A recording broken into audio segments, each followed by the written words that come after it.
Negotiations between the Golden Knights and Jonathan Marchessault's camp are expected to begin within a week, according to David Pagnotta of the NHL Network and the fourth period. More next, right here on this edition of Locked On Golden Knights.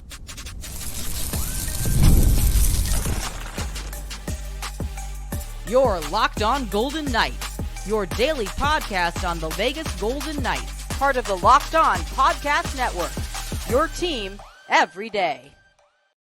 Hi again, everyone. Tony Cardasco, Chris Golick. It's the start of a new week. We come to you from Las Vegas each and every day.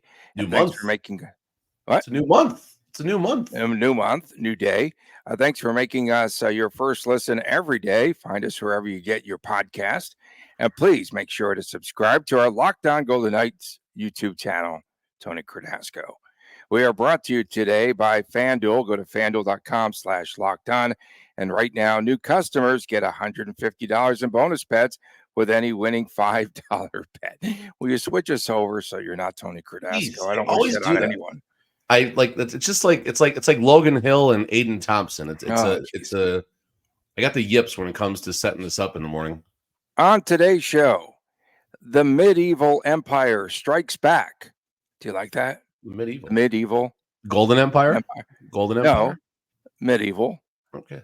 Medieval Golden Empire?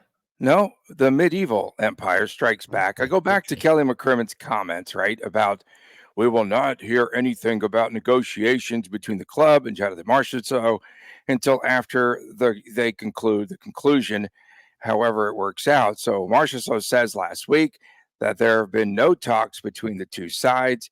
He also said to the local media in that report that he wanted a new contract at the outset of the new season, before the season, but was denied. And I told you, Mr. Chris Golick, okay, it's correct now, I'm not going to call you Cardasco.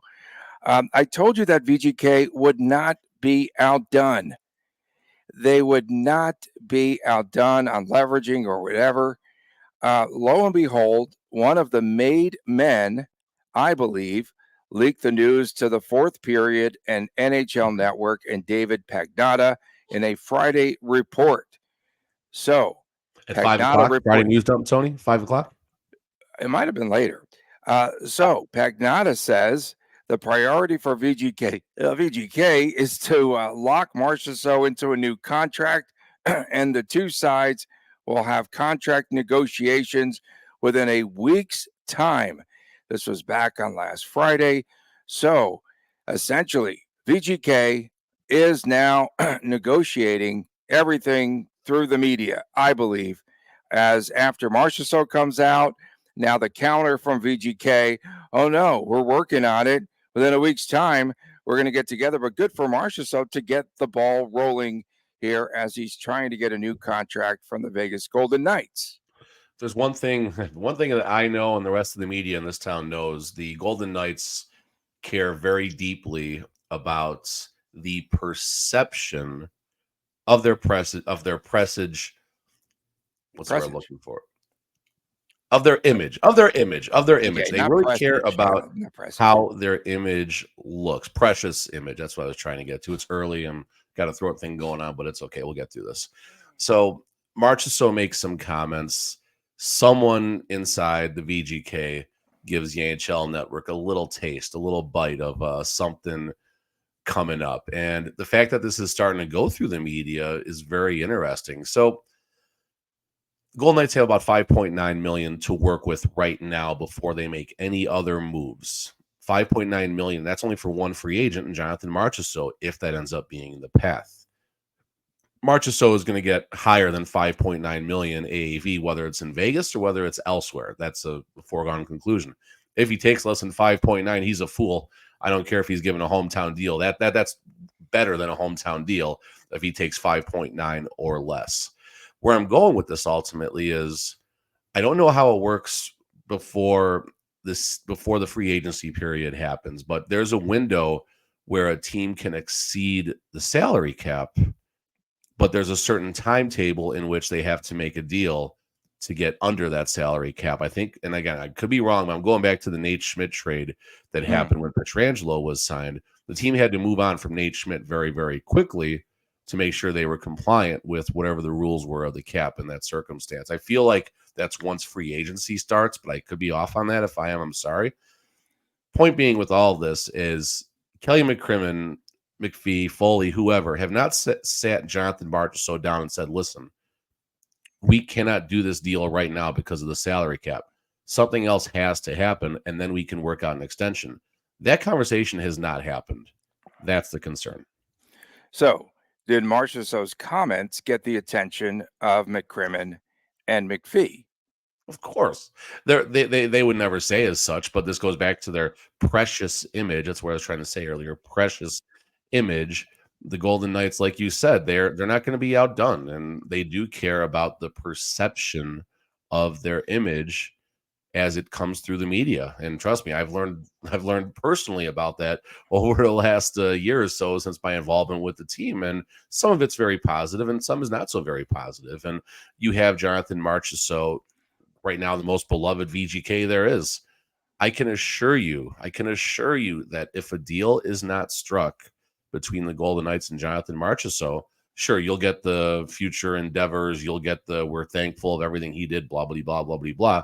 But don't think for a second that there will not be things leaked through various webs, through various branches of the media, putting this on Marchessault wanting maybe a little bit more, or Marchessault being greedy.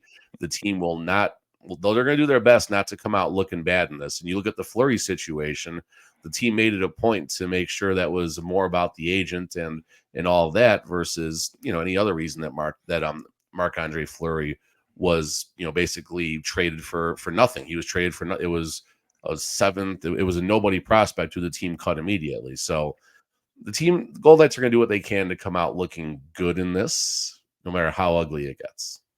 Okay, so you have It's going to get ugly. Marchessault goes to the local media, gets national attention. VGK says, hold my beer. And then they go directly to Pagnotta and the NHL Network, which obviously is very powerful and national in scope, although the local media did not pick up on this yet as of this morning. But I don't understand why, again, we go back to McCrimmon. We're not going to negotiate this in the media. You'll hear about it when all's said and done. Why was VGK reactionary in this case? Obviously, the Golden Knights leaked this information to Pagnotta and the NHL Network. Why reactionary? You have the medieval empire. I'll take the golden image. I'll raise you the golden image. That's what this is about right now. This is about the Golden Knights and their image. This is about the Golden Knights doing what they can to save face if a deal is not struck. Like, let's be clear, a deal might get struck. I mean, I know we're going pretty hard at the team, but to be clear, McCrimmon has stated as such, and I buy what he's saying at face value. He wants Marchessault to remain a Golden Knight. Bruce Cassidy even said it the other day. He wants Marchie to stay. And Marchessault has been very clear, maybe a little bit too clear about how hard he has worked to keep himself in Southern Nevada. So let's make sure we're completely clear about that. That said, the path to that happening is not entirely reasonable unless Marchessault is going to consider far less than face value so the team can keep assets like Shea Theodore and or Braden McNabb. Or if the team does wind up extending Marchessault for his, I mean, what did they give him? It's like 6.25, I think was the projection, which you and I both think. 3? No. You and I both think his projection is going to is off on that. He's going to get closer to $7 million in Vegas or elsewhere. And if that's going to happen, the Golden Knights are going to have to shed about a $4 to $6 million player who is still under contract, which really, I mean, it's not William Karlsson. He ain't going nowhere. That's safe. Ivan Barbashev, I don't think Tony's day is ruined. Ivan Barbashev, I don't think the team could get enough back in return to warrant cutting ties with him. So that really is going to leave Braden McNabb, who's our unsung hero, played all 82 games last year. How can the team move on from him? And would he bring enough back in a trade? I don't think so. That leaves you Shea Theodore, who still has a lot of upside. And we've both been very clear about our perspectives on his play through the season and his wife's poor social media game over the last couple of seasons. So Shea Theodore might be the collateral damage if Marcheso does get extended. I'm starting to wonder who has the upper hand at the bargaining table. Who will have the upper hand? Obviously, VGK holds all the cards. However, Marcheso's got a ton of leverage. That's what I was about to say. And Pat Brisson is not a rookie to this game. He's negotiated the top deals in the NHL. So I'm going to say Marcheso goes in there. And when they heard him speak out, they were like, okay, we at least in good faith have got to try something. Is that the case?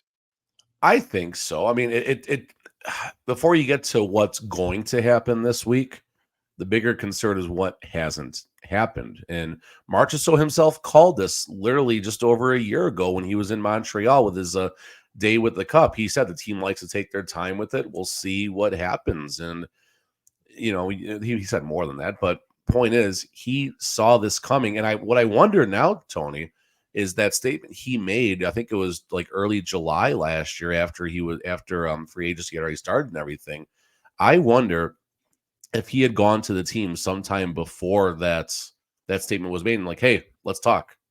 And the team basically shut him down then. And that's why he said what he said to the Montreal media. So who has the upper hand is obviously Marcheso, because there's a line of teams. There's probably 4 to 5 teams that will offer him $7 million or greater with 3 to 4 years term. And honestly, if someone comes knocking on the door with 6.5 for, 4 to 5 seasons, I think that's a lot. But if someone says, hey, we'll take a chance on you for 5 years at 6.5, I don't think Vegas can match that term. I don't think so. I could be wrong. I don't think Vegas matches that.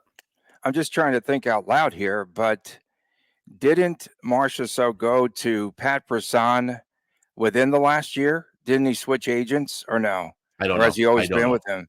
We'll have to look. I know there were some comments that were somewhat leaked in the end of March by Brisson, and it was all calculated. It's all verbal warfare about the situation and such. But I don't know if he switched agents or not. Well, why would they say that they've met already and they've been talking when we know that they haven't? It was a weird comment, but now you look, he was laying the tracks. He was laying the wood, right, for what's about to come. And Marcus already did that last offseason. And it's a new week, and VGK still never ceases to amaze us in the news department, even when nothing's happening. Well, there is stuff happening, obviously, and so they leaked this out to the NHL Network because Pagnotta said, according to the Golden Knights, correct? So he checked his sources, spoke to someone within the organization. We want to be clear about that. We're not just making this up. No. And coming up next, Mr. Golick, let's go. In that same NHL Network report, they had updates Pagnotta did on whether Stevenson, Amadio, Carrier, or Mantha will be Golden Knights next season. And we'll talk about that when we return right here on Locked On Golden Knights. Passion, drive, and patience. What brings home the winning trophy is also what keeps your ride or die alive. That's right. eBay Motors has everything that you need to maintain your vehicle and to level it up to peak performance, from superchargers, roof racks, exhaust kits, LED headlights, and much, much more. Whether you're into speed, power, or style, eBay Motors has got you covered.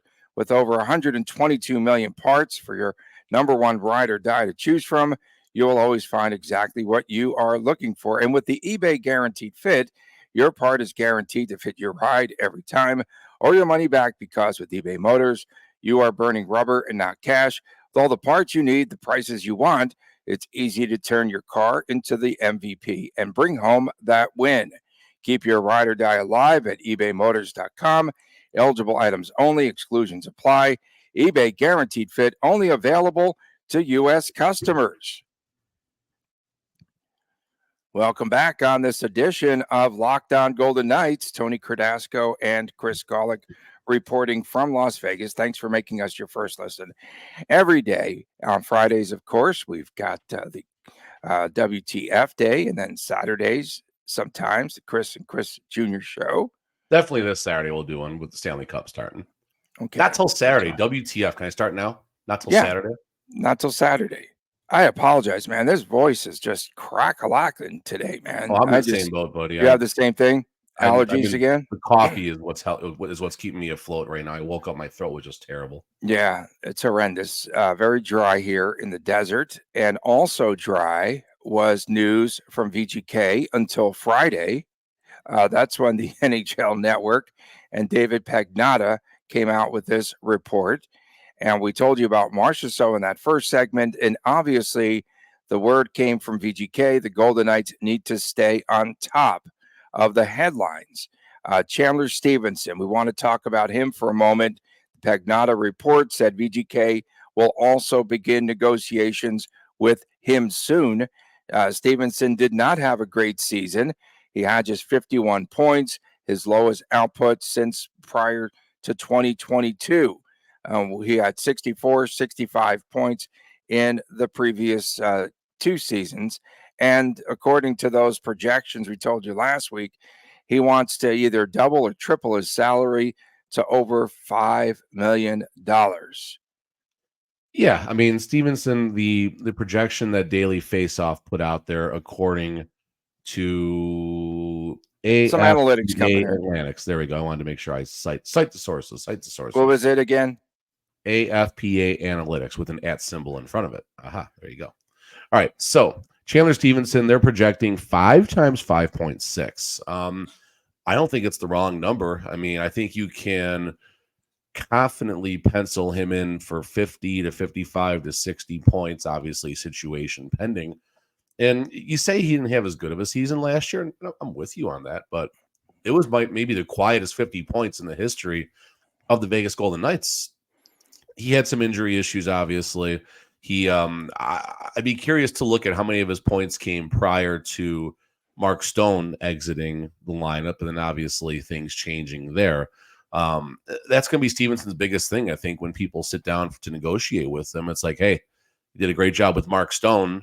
You know, who on this lineup is our Mark Stone that we can match you up with? And that could possibly negatively impact his value a little bit. And I guess the Jonathan Marchessault tie-in is interesting here. Does the team make an aggressive move to retain Chandler Stevenson if it seems like it's going to be difficult to extend Jonathan Marchessault? And I mean, I think the answer is no. I just think that's too crowded down the center. I know you can never have too many centers, but when your top 3 centers end up being Eichel, Hurdle, Carlson, where does that leave Stevenson? And you still got Nicholas Waugh, who is better than a 4th-line center, and Brett Howden, who could chip in down on the 4th line if they want Nick Waugh to explore becoming a winger. So I don't see a path to Stevenson. I definitely don't see a path for Stevenson in Vegas at $5.6 million, whether it's 2 years or 4 years or anything in between.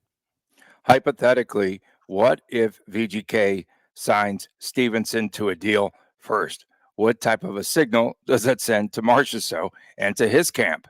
Oh, you teed me up for this one. You mean the signal when Kelly McCrimmon in his exit speech said, well, we don't negotiate with players when we're in a playoff push. And then they signed one Noah Hannafin to the biggest bag of his entire career, 8 times whatever the number was, over $56 million or something for you, whatever the number was, which came out 33 days after the trade deadline, before the Golden Knights officially qualified for the postseason. So I'll say it again. McCrimmon pissed all over. I don't know if I can say that, but I did. He pissed all over Marchessault with that comment, unfortunately. And no one caught it in real time. I've talked to a few of the media people around town, and like none of us caught it in real time. But when we watched the tape back, we're like, wait a minute. And no one got a chance. Maybe that's a question for next training camp if I'm allowed back. I might be a podcaster, sometimes a journalist, but I caught it. I think you and I were going back and forth. Any surprise that the NHL Network said that according to the Golden Knights, VGK not expected to re-sign. They're playing this all out through the media. Great. They are not expected to re-sign Michael Amadio, William Carrier, and Anthony Mantha. Carrier only played, 39 games this past season due to injuries. He's had a career year, the Cup season, back a couple of years ago now with 25 points. And we now are going to add these 3 players to the future endeavors list. I like that. Future endeavors list. I like that. Starting with Carrier, I guess. Carrier, I mean, as a fourth liner, if he was healthy, if he didn't have health issues year in and year out, he could be one of the most dangerous fourth line players in the league who could flirt with being a 20 goal scorer. I mean, that's a crazy ceiling for someone who is an energy guy in the fourth line. He was pacing 20 goals last season, at the Stanley Cup season before the injuries happened. And his projection, if I got you guys scroll really far down to find him. He's way on the bottom, I think. I didn't even see Now, him. Max Pacioretty's on the bottom, along with my two dumpster dive finds and Kevin LeBlanc and Victor Olofsson. Where is Carey on this list? I didn't see him on there. He's got to be even a top 75. I'll look closer. Anthony Mantha. Anthony Mantha comes in at 39. $1.25. What's that? $1.25. Yeah, no. They're saying Mantha's gonna get 4.7 a year. That's what. Good luck and good riddance. Yeah. Oh, good riddance. Definitely good luck. 4.7 a year. What? Yeah. No, wow. I'm with you on that. That's overrated 100%. Right there. Yeah, I forgot about that one. Yeah. No, I mean that's they were hoping that it was going to end up being. Yeah, Will Carey is not on this list, so he's not one of the top 75. He's looking to be under $1 million, which yes, I think he's a good. Not for the Golden Knights given their situation. Did you check under both Carrier and Carrier? I didn't put the little dash over the I. Was I supposed to do that? Perhaps. Is that the French version? No, I knew. I told but you. Yeah, I mean, William Carrier will have a line of people. You know, the nice thing about Carrier is his value is going to give him the option. I will bet there is no less than 10 teams that will kick the tires on Will Carrier. At $1 million? At $1 million. At $1 million, yeah. And whether I guess the biggest decision for Will Carrier he's going to have to make is, does he take a 4 times 1.3 deal or something like that? Or does he take a bridge deal for a team like Edmonton, a team who could end up making a Stanley Cup run? Is there an opportunity in Dallas? Is there an opportunity with Florida? I mean, all these teams that are currently in the conference final, or a team like Colorado, take that bridge deal, have a healthy season, and he can, double or triple his value. Or does he just lock up a $5 million bag for 3 years and call it good? I can see it going both ways. And we've also talked about Amadio on this show, and he's going to be expecting a lot more money, maybe 3 times. 3.1, I think is the projection. Yeah, it's 3 times as much as his current salary. I don't know. I mean, we talked about that a little bit. Brett Howden makes 1.8, 1.9, something like that. There's not a world that exists where Amadio is going to take less than Brett Howden money, although Brett Howden has his own line, Tony. But there's not a world that exists where Amadio is going to stay in Vegas for less than what Brett Howden makes. Amadio, again, Swiss Army knife in the lineup, can play anywhere. I'm sure the viewers are tired of me saying that, but that's the reality. And I think Amadio might be in a similar spot as Will Carrier. He'll get paid a little bit more, obviously, but does he take a bridge deal, try and catch on with a team that's going to have some visibility? Or does the San Jose come knocking on the door? Hey, we got some money to spend. Here's 4 times 3 because we got to make sure we hit the cap floor. And you got players like Logan Cooley and Will Smith and everything like that to play with. So curious to see how things play out with Amadio, but he's not getting $3 million to stay in Vegas in any way, shape, or form. And again, VGK with hardly any cap space. How much did you say about? 5.9. It's 5.9, which includes all the LTIR stuff with Leonard. It's not going to add in our $5 million after that. They're at 5.9 million. But again, the cap's going to go up another 3.5, 4 million next season as well. Yeah. So if the Golden Knights can find a way, I mean, this is why I go back to saying this upcoming season, it's going to be tough for VGK to end up as a cup contender. I think this ends up being a very small rebuild situation. And then going forward to the 25-26 season is when the team really comes out looking for their possibly last cup of this window. Coming up next, the Stanley Cup Final is set.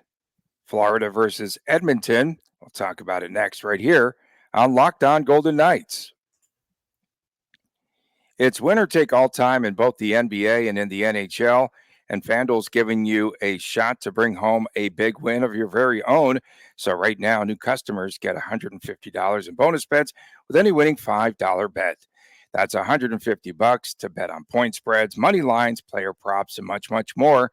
Visit FanDuel.com/lockedon and make every playoff shot count. FanDuel, America's #1 sportsbook. Back on this edition of Locked On Golden Knights, Tony Cardasco and Chris Golick from Las Vegas. We appreciate you tuning in. Thanks for making us your first listen. And please subscribe to our Locked On Golden Knights YouTube channel. Of course, having so much fun. And we definitely appreciate all of your comments and all the flowers that the folks send us.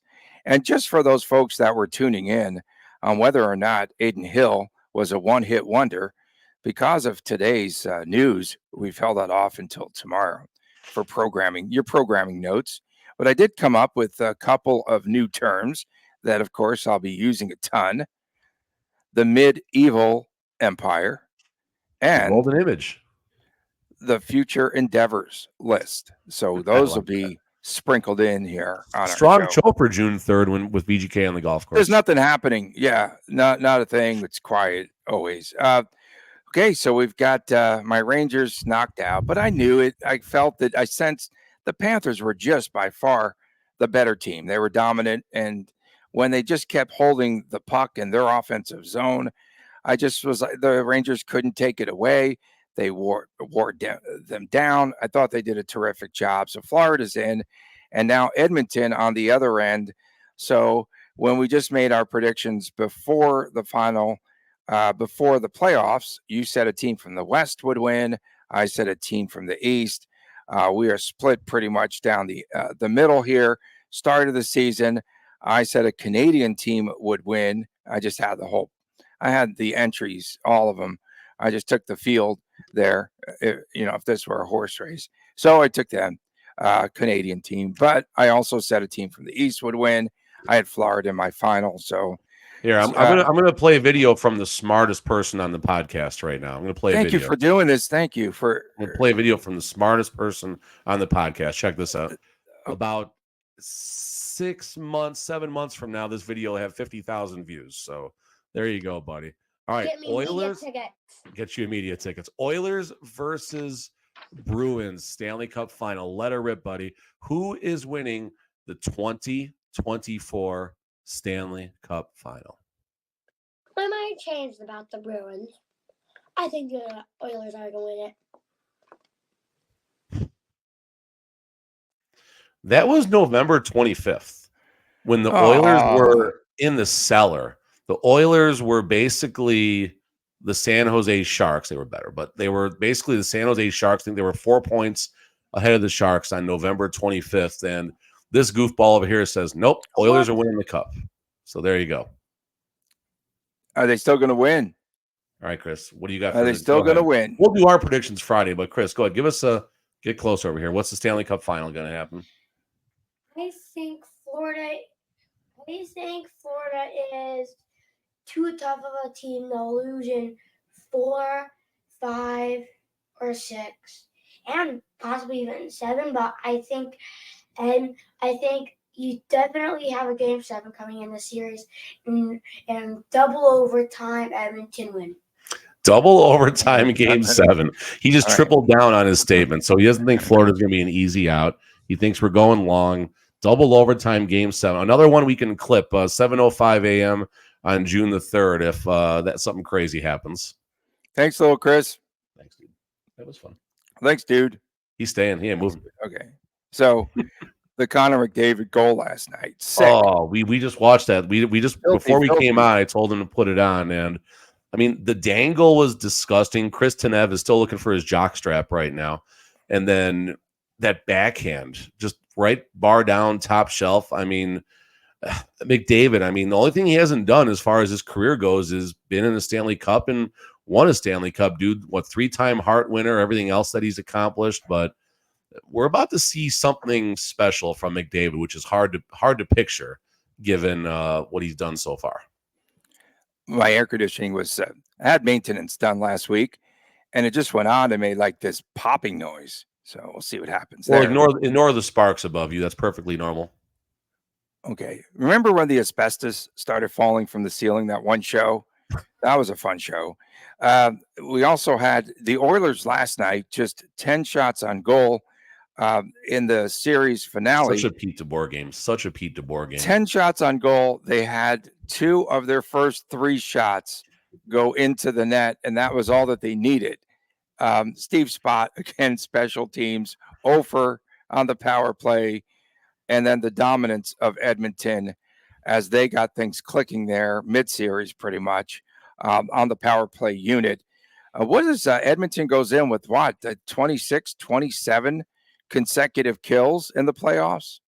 Yeah, I mean, it's pretty crazy, the Steve Spott effect on the playoffs and stuff like that. And you wonder if there's a potential divorce happening between DeBoer and Steve Spott after that. Or is this a spot where we've seen this before where teams fire the coach's assistant to send a message like, hey, listen, this is your guy, it ain't working. And basically that's the last spot that, no pun intended, that's the last chance that you have once your assistant gets fired.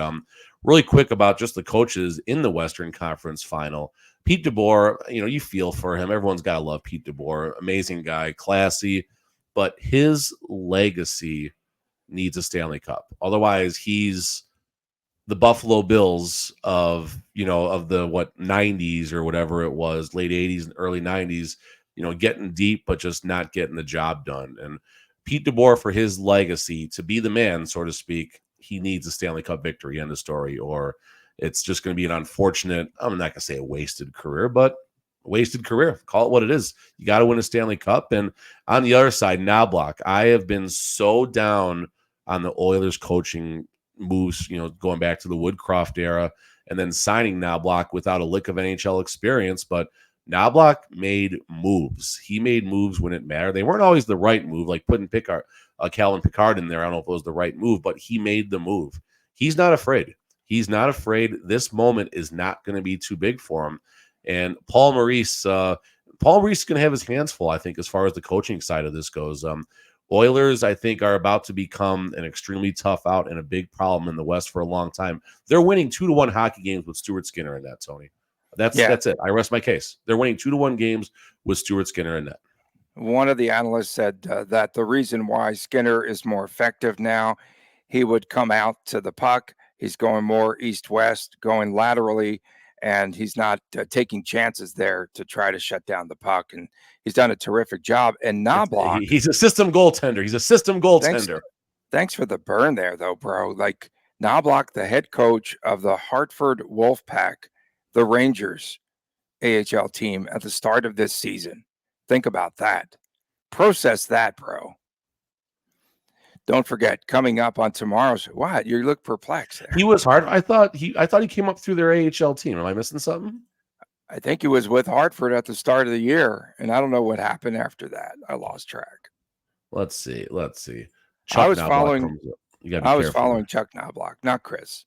Chuck Knobloch was with the Hartford Wolfpack to start the year. He was Hartford Wolfpack. There you go. Come on, man. Fact check.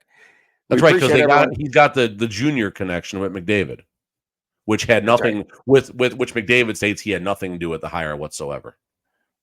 Which means he did. I believe that as much as the team is not leaking information to the media about Jonathan Marchessault when they're going to extend him. It's nuts. We appreciate everyone tuning in. Don't forget, tomorrow we'll have that Aiden Hill expose, if you will. Future considerations, beat or whatever. Of course, thanks so much to everyone, especially our everydayers. And make sure that you subscribe to our Locked On Golden Knights YouTube channel.